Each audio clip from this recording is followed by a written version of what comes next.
Hello friends, welcome to my channel. आप देख रहे हैं द लर्नर्स कम्युनिटी। और आज हम बात करने जा रहे हैं फिफ्थ सेमेस्टर के हिंदी सब्जेक्ट के बारे में, जो कि आता है आपका जीई कोर्स के अंतर्गत। आपकी बुक का नाम है अनुवाद, व्यवहार और सिद्धांत। उसमें हम चैप्टर जो 10 है उसको देखेंगे, जो कि आपका सामाजिक विज्ञान का है। एक प्रकार से चैप्टर जो 10 है वो यूनिट 3 का लास्ट चैप्टर है। ठीक है, चैप्टर नंबर 10 जिसका नाम है सामाजिक विज्ञान। एक प्रकार से इस चैप्टर में आपको ये जो चीज़ें पढ़नी होंगी, जैसे कि सामाजिक विज्ञान से रिलेटेड जो अनुवाद है उसके बारे में। ठीक है, एक चीज़ मैं आपको पहले ही बता दूं कि आपके एग्जाम्स में हो सकता है आपको सामाजिक विज्ञान से रिलेटेड कोई पैराग्राफ दे दिया जाए सिंपल। ठीक है, उस पैराग्राफ को आपको इंग्लिश से हिंदी या फिर हिंदी से इंग्लिश में आपको क्या करना होगा, ट्रांसलेट करना होगा। क्योंकि एक प्रकार से इस टाइप के क्वेश्चन भी आपके एग्जाम्स में पूछे जा सकते हैं। तो ये जो पैराग्राफ का ट्रांसलेशन का काम है ये आप इजीली कर पाएंगे। ठीक है, अगर आपको हिंदी में दिया है तो आपको इंग्लिश में करना है, और आपको इंग्लिश में दिया है तो आपको हिंदी में करना है। बात करें टॉपिक से रिलेटेड जो क्वेश्चंस आते हैं वो हैं, तो सामाजिक विज्ञान हमारा टॉपिक है। सामाजिक विज्ञान, जिसको हम सोशल साइंस भी कहते हैं, मानव समाज का अध्ययन करने वाली शैक्षिक विधा है। सामाजिक विज्ञान क्या है? मानव समाज, जो मानव जिस समाज में हम रह रहे हैं उस समाज का अध्ययन करने की एक शैक्षिक विधा है, मतलब एक फील्ड है जिसके अंदर हम मानव समाज की पढ़ाई करते हैं। प्राकृतिक विज्ञानों के अतिरिक्त अन्य विषयों का एक सामूहिक नाम सामाजिक विज्ञान है। ठीक है, प्राकृतिक विज्ञान को छोड़कर अगर हम देखें, चूँकि और भी विषय हैं हमारे पास, अगर उनका ग्रुप बनाया जाए तो उसको हम सामाजिक विज्ञान के नाम से जानते हैं। इसमें निर्विज्ञान, पुरातत्व, अर्थशास्त्र, भूगोल, इतिहास, विधि, भाषा विज्ञान, राजनीति शास्त्र, समाजशास्त्र, अंतर्राष्ट्रीय अध्ययन और संचार आदि विषय सम्मिलित हैं। ठीक है, तो अगर हम सिर्फ प्रकृति विज्ञान को छोड़ दें तो ये जो सब्जेक्ट्स हैं, या फिर आप कह सकते हैं ये जो फील्ड्स हैं, इनकी स्टडी करी जाती है सामाजिक विज्ञान के अंतर्गत, जिसमें भूगोल, इतिहास, विधि, अर्थशास्त्र तो आते ही हैं। जैसे कि आपको पता ही होगा, आपने जब 10th तक थे तो आपके पास अर्थशास्त्र, इकोनॉमिक्स, भूगोल, इतिहास और राजनीति, ये सब्जेक्ट्स आपके उसमें थे, सामाजिक विज्ञान के क्षेत्र में आते थे, फील्ड में आते थे। वहीं पे अब इसमें समाजशास्त्र भी आ गया, अंतर्राष्ट्रीय अध्ययन भी आ गए, और संचार के बारे में भी आपको पढ़ना पड़ता है। सभी मनोवैज्ञानिकों को भी इसमें शामिल कर लिया जाता है। जो मनोवैज्ञानिक हैं उनको भी इस फील्ड के अंतर्गत शामिल किया जाता है। विज्ञान की तकनीकी तो शब्दावली होती है। तो जो आप कह सकते हैं, हमने इससे पहले वाले चैप्टर में विज्ञान और तकनीकी शब्दावली के बारे में स्टडी करी, तो जो डिक्शनरीज हैं एक प्रकार से वो विज्ञान और तकनीकी क्षेत्र की तो मिल जाती है। साइंस और टेक्निकल जो फील्ड है उसकी तो आपको शब्दावली देखने को मिल जाएगी। इसके अतिरिक्त अन्य शब्दावली भी होती हैं, जैसे कि जिसको हम क्या कहते हैं, एक और शब्दावली होती है जिसको मानविकी शब्दावली कहते हैं, जिसको हम ह्यूमैनिटीज़ भी कहते हैं, शब्दावली कहा जाता है। तो मानविकी एक शब्दावली अवेलेबल है, इसे समाज विज्ञान की शब्दावली भी कहा जाता है। समाज विज्ञान जो है उसकी शब्दावली एक तैयार की गई है जिसको मानविकी शब्दावली कहते हैं। यह शब्दावली विज्ञान से अतिरिक्त जो विषय उनसे संबंधित और समाज विज्ञान या मानविकी शब्दावली ऐसी शब्दावली है जिसका उपयोग विज्ञान में रुचि ना लेने वाले वर्ग के लोग सबसे अधिक करते हैं। तो विज्ञान के क्षेत्र को छोड़कर, मतलब साइंस की फील्ड या फिर टेक्नोलॉजी की फील्ड को छोड़कर जो बाकी फील्ड्स हैं, अगर हम उनके बारे में बात करें तो उसके लिए ये वाली मानविकी जो शब्दावली है, डिक्शनरी है, इसको तैयार किया गया है। नॉन साइंस फील्ड के जो आप कह सकते हैं छात्र हैं या फिर जो लोग हैं जो विज्ञान में रुचि नहीं रखते, वो सबसे ज़्यादा इसी डिक्शनरी का प्रयोग करते हैं अपने बाकी काम के लिए। यानी ज्ञानोत्तर, ज्ञान के आगे विषयों से संबंधित जो शब्दावली है उसे समाज विज्ञान की शब्दावली अथवा मानवेतर शब्दावली कहा जाता है। ठीक है, तो विज्ञान की फील्ड को छोड़कर जो फील्ड बची जाती हैं उन सबको अगर हम मिला दें और उसके अगर हम कोई शब्दावली बनाए तो उसको हम क्या कहेंगे, मानविकी शब्दावली कहेंगे। ये दुर्भाग्य ही कहा जाएगा कि विज्ञान साहित्य को छोड़कर जो अन्य विषय हैं, जैसे अर्थशास्त्र, इतिहास, पुरातत्व, डाकतार, दर्शन, नृशास्त्र, पत्रकारिता, पुस्तकालय विज्ञान, प्रशासन, भाषा विज्ञान, मनोविज्ञान, राजनीति विज्ञान, समाजशास्त्र, रेलवे, ये जो फील्ड्स हैं एक प्रकार से आप कह सकते हैं दुर्भाग्य है, क्योंकि इन फील्ड्स में जो चीज़ें अवेलेबल हैं वो किस में है, अंग्रेजी माध्यम में हमारे समक्ष अवेलेबल हैं। ऐसे आप कई फील्ड्स देख सकते हैं जैसे अर्थशास्त्र, इतिहास, पुरातत्व, डाक, तार दर्शन, नृशास्त्र, पत्रकारिता। ये जो फील्ड्स हैं अगर इनके बारे में आप स्टडी करेंगे तो बेसिक लेवल पे तो आपको हिंदी में ये अवेलेबल हो जाएंगी। मतलब जो हमारी मातृभाषा है हिंदी, इसमें आपको बेसिक लेवल तक तो मिल जाएगी। जैसे अगर आप 12th तक पढ़ रहे हैं तो आपको मिल जाएगी, ज़्यादा से ज़्यादा आपके कॉलेज में मिल जाएगी। परंतु अगर आप इसकी डीपली स्टडी करना चाहते हैं तो इस क्षेत्र में, जैसे आप अर्थशास्त्र की बात करें,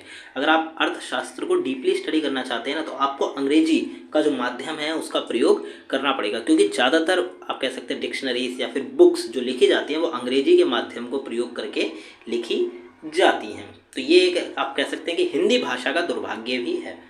मानविकी शब्दावली या समाज विज्ञान की शब्दावली के निर्माण के लिए हमारे समक्ष सरकारी या किन्हीं निजी संस्थानों के द्वारा तैयार निर्देश नहीं है। जैसा कि मैंने इससे पहले चैप्टर में भी आपको बताया कि अगर ज्ञान विज्ञान या तकनीकी शब्दावली का निर्माण करना है तो उसके लिए कुछ प्रिंसिपल्स, कुछ रूल्स को सेट किया गया है। उन रूल्स के अकॉर्डिंग क्या करा जाएगा, शब्दावली या फिर डिक्शनरी का निर्माण किया जाएगा। परंतु वहीं हम बात करें मानविकी शब्दावली या फिर समाज विज्ञान की जो शब्दावली है, इसके लिए सरकार या कोई भी निजी संस्थान के द्वारा कोई भी नीति निर्देश नहीं दिए गए। मतलब ये कोई भी आप कह सकते हैं कोई नीति निर्देश नहीं दिए गए, कोई आइडिया नहीं दिएगा कि इस तरह से ये वाली आप कह सकते हैं डिक्शनरीज का तैयार किया जाएगा, शब्दावली बनाई जाएगी। इसीलिए इस क्षेत्र में बेहद मनमानी चल रही है, क्योंकि राष्ट्रीय स्तर पर इस विषय में किसी तरह की सुव्यवस्थित दिशा निर्देश नहीं है। इसीलिए घोर अराजकता का आलम है। राष्ट्रीय स्तर पर क्या है, इस क्षेत्र में कोई भी आप कह सकते हैं इस फील्ड में कोई भी रूल्स नहीं है, रेगुलेशंस नहीं है कि इस टाइप से स्टडी या बुक्स बनाई जाएंगी, शब्दावली बनाई जाएंगी। तो इसके लिए क्या हो जाता है, ये घोर अराजकता इस क्षेत्र में फैली हुई है। यहाँ यह भी बता देना आवश्यक है कि शिक्षा मंत्रालय के हिंदी निर्देशालय और वैज्ञानिक तथा तकनीकी शब्दावली आयोग ने इस दिशा में कुछ महत्वपूर्ण सिद्धांत निर्धारित करने का प्रयत्न किया, पर वे आधे अधूरे रहे। अब क्या हुआ ये भी बता दूं आपको। इसमें बताया गया है कि शिक्षा मंत्रालय के हिंदी निर्देशालय ने क्या करा, विज्ञान तथा तकनीकी शब्दावली आयोग की सहायता से या फिर उसकी दिशा में क्या करा, एक महत्वपूर्ण सिद्धांत निर्धारित किया। सिद्धांत बनाने की क्या करी, कोशिश की गई कि हम भाई पॉलिटिकल साइंस या फिर आप कह सकते हैं जो सोशल साइंस सब्जेक्ट है, इसके रिगार्डिंग जो भी शब्दावली बनाएंगे उसके लिए हम ये सिद्धांत प्रस्तुत करते हैं। परंतु ये भी प्रयत्न क्या रहा, आधा अधूरा रहा। पूरी तरह से ये प्रयत्न पूरा नहीं हो पाया और कोई भी पक्के रूल्स सेट नहीं किए गए। इनमें अनुवादक के लिए किस तरह की दिशा निर्देश नहीं दिए जाते। जो ट्रांसलेटर है, अनुवादक, उसको भी कोई दिशा निर्देश या फिर कोई भी उसको आइडिया नहीं है कि किस टाइप से इसको अनुवाद का काम करना है इस फील्ड में।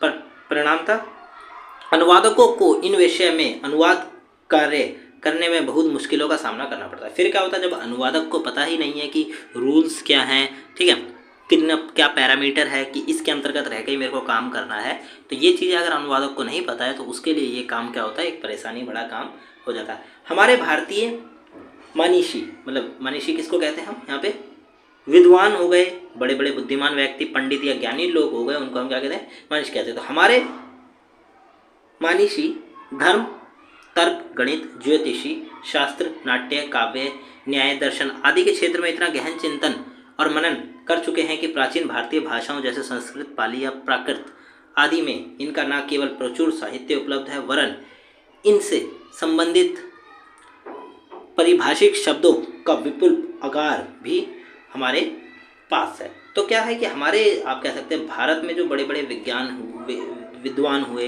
बुद्धिमान व्यक्ति हुए, जिन्होंने क्या करा, हिंदी की फील्ड में या फिर जो हमारे आप कह सकते हैं धर्म की जो फील्ड है, तर्क देने की, गणित, ज्योतिषी, ये जो फील्ड्स हैं, इन फील्ड्स में ये लोग इतना आगे बढ़ चुके हैं कि हमारी भारत की जो प्राचीन भाषाएं हैं जैसे संस्कृत, पाली या प्राकृत, इस भाषाओं में इनके पास इतनी बड़ी मात्रा में आप कह सकते हैं साहित्य उपलब्ध है, जिससे कि अगर हम उनको पढ़ना चालू करें, ठीक है, तो हमारा देश कहाँ से कहाँ पहुँच जाएगा।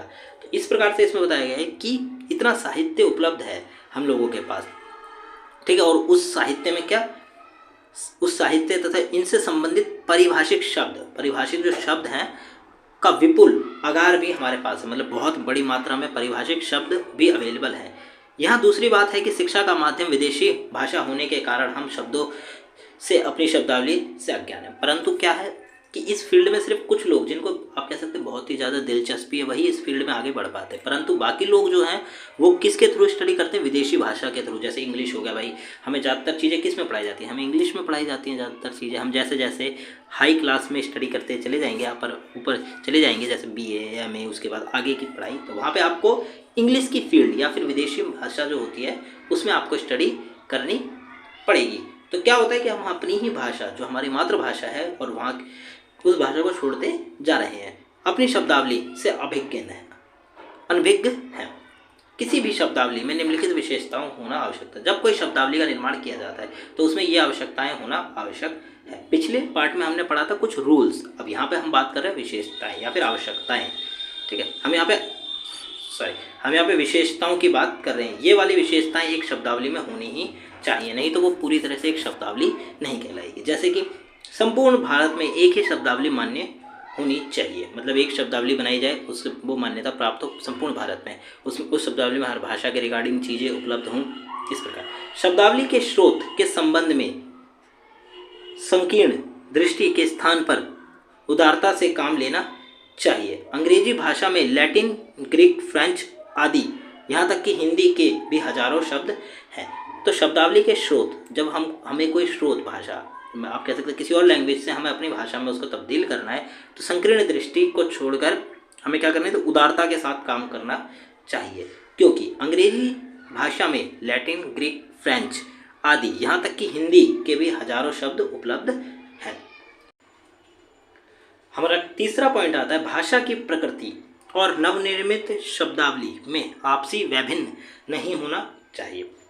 जिस भी भाषा की वो शब्दावली है और जो नई आप कह सकते हैं शब्दावलियों का निर्माण किया गया है, ठीक है, भाषा की प्रकृति और उस शब्दावली में कोई भी वैभिन्न नहीं होना चाहिए, मतलब कोई भी मतभेद आप कह सकते हैं कि ज़्यादा भिन्नता दिखाई नहीं देनी चाहिए। इसके साथ साथ शब्दावली शैली में बाधक नहीं होनी चाहिए।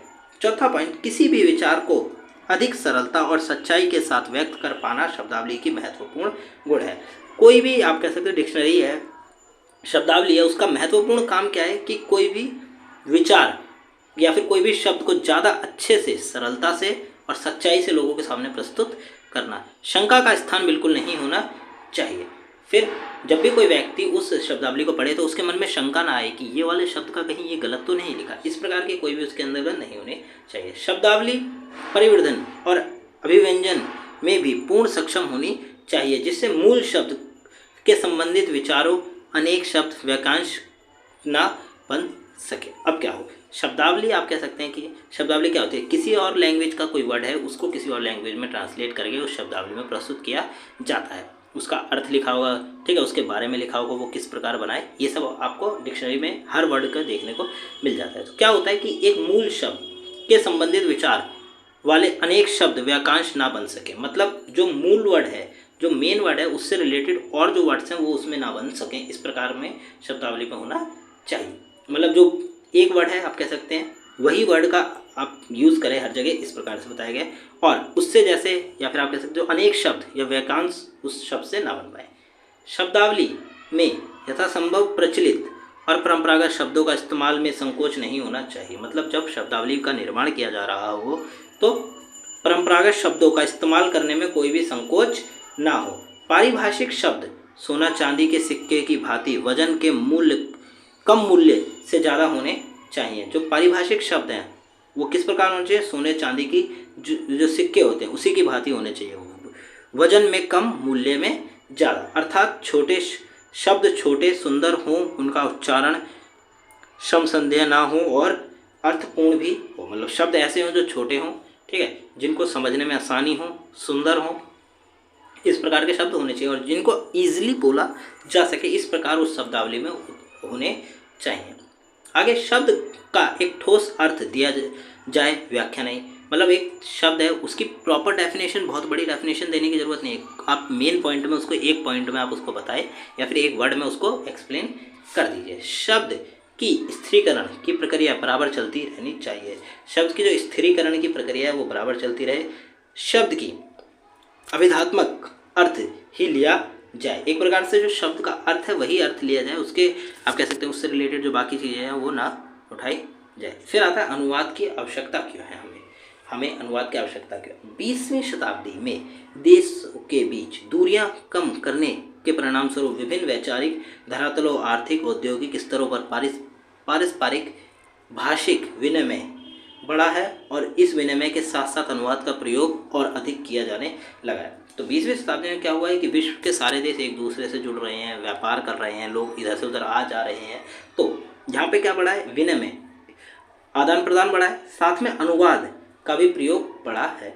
आज के वैज्ञानिक युग में अनुवाद बहुत महत्वपूर्ण हो गया है। यदि हमें दूसरे देश के साथ कंधे से कंधा मिलाकर चलना है तो हमें उनके यहाँ विज्ञान की क्षेत्र, सामाजिक एवं सांस्कृतिक क्षेत्रों में हुई प्रगति की जानकारी होनी चाहिए। यह जानकारी अनुवाद के माध्यम से हमें प्राप्त होती है। अब हमें अगर देशों के साथ कंधे से कंधा मिला के चलना है, मतलब उनकी बराबरी करके चलना है, तो हमें क्या करना पड़ेगा? वहाँ पे क्या हो रहा है हमें इस बात की जानकारी होनी चाहिए। अगर उन्होंने कोई न्यू इन्वेंशन कराया, कोई नई आपके से प्रक्रिया करी है, तो इसके बारे में जानकारी हमें होनी चाहिए। और वो किस प्रकार मिलेगी? हमें अनुवाद के माध्यम से ये जानकारी हमें मिलती है। राष्ट्रीय एकता में अनुवाद की आवश्यकता, मतलब अगर देश की एकता बना के रखनी है तो वहाँ पे अनुवाद की आवश्यकता पड़ेगी। जैसे कि भारत एक विशाल राष्ट्र की एकता के प्रसंग में अनुवाद की आवश्यकता असंदिग्ध है। मतलब कोई भी आप कह सकते हैं, शक नहीं है कि जो भारत की एकता है उसमें अनुवाद की आवश्यकता है।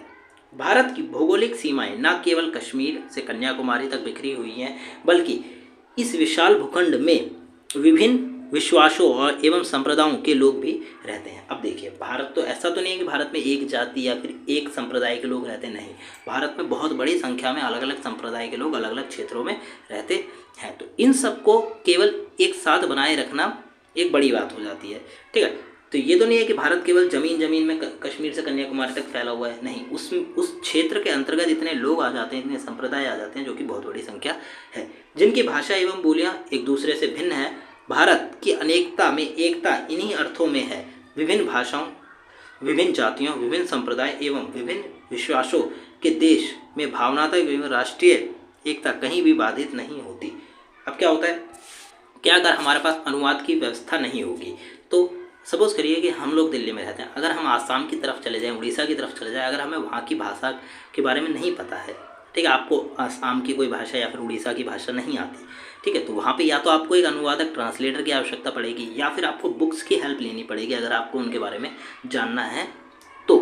ठीक है, ज़्यादातर लोग हिंदी बोलते हैं, एक आम बात है, परंतु अगर वहाँ की लोकल लैंग्वेज आपको जाननी है तो आपको क्या बुक्स की यूज़ करना पड़ेगा या फिर ट्रांसलेटर का प्रयोग करना पड़ेगा। तो वहाँ पे क्या है, अनुवाद की आवश्यकता हम कर ले रहे हैं और उससे हमारी राष्ट्र की एकता बनी हुई है। एक समय में महाराष्ट्र का जो व्यक्ति सोचता है वह हिमाचल के निवासी भी चिंतन करता है। अब किसी टॉपिक पे, कोई भी ऐसा टॉपिक हो गया जो राष्ट्रीय स्तर पर चल रहा है करंटली, कोई भी एक टॉपिक उठा लीजिए, अगर अब अनुवाद के द्वारा ही हम लोग उस टॉपिक को समझ पा रहे हैं, हम लोग हिंदी में समझ पा रहे हैं, अगर पंजाबी लोग हैं तो पंजाबी लोग उसी टॉपिक को पंजाबी में समझ पा रहे हैं, परंतु जो व्यक्ति की सोच है ना, वही हम लोग उस पर, हम भी उसी टॉपिक पे चिंतन कर रहे हैं, वो लोग भी उसी टॉपिक पे चिंतन कर रहे हैं। एक उदाहरण से समझते हैं, जैसे कि सपोज करिए अभी दिल्ली में चुनाव चल रहे हैं वर्तमान में, ठीक है, दिल्ली में चुनाव चल रहे हैं, इस टॉपिक को इस प्रकार लें, और पंजाब में भी आप सपोज करिए चुनाव चल रहे हैं, तो दोनों तरफ चुनाव है।